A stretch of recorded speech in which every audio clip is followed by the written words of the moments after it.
Bonsoir à tous et soyez bienvenus pour cette nouvelle petite vidéo review qui va être consacrée à la série de comics Star Wars Infinity. Cette petite série de comics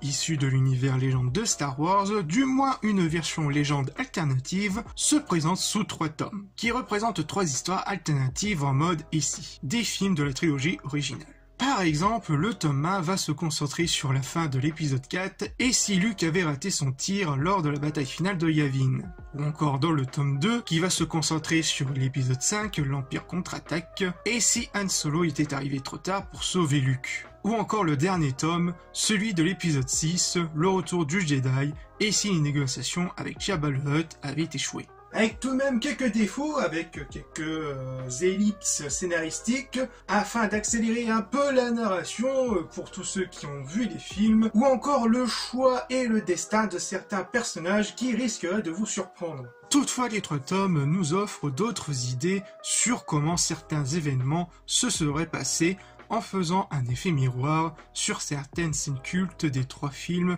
originaux, comme par exemple celui du tome 5 de l'Empire contre-attaque, où on peut voir un plan du Faucon Millenium partir sans qu'il y ait de Luke. Autre chose à noter, c'est que les 3 tomes sont dessinés et scénarisés par différentes personnes, comme par exemple le tome 1, on retrouve au scénario un certain Chris Warner, qui de base était un illustrateur des quelques tomes de la série Chevalier de l'Ancienne République, ou encore de la série Legacy. Ou encore le dessinateur David Fabrice, qui est le dessinateur de quelques tomes dans certaines licences comics de Star Wars, comme le tome 2 de l'Ordre Jedi.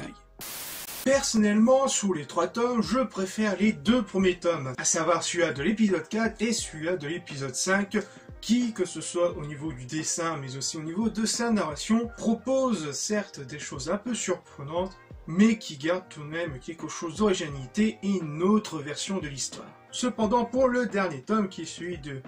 la version du Retour du Jedi, qui est, ma foi, assez moyen, malgré quelques bonnes idées au début, et d'autres bonnes idées qui arriveront vers la fin, mais ça reste tout de même assez moyen, et qui tombe parfois dans le nanar assez gnangnan, mais qui reste tout de même une version du Retour de Jedi assez intéressante. Bref, si vous voulez vous la procurer, sachez qu'il est dans les 35 € environ sur Amazon,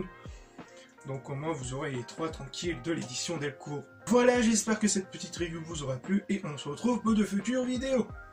Peace.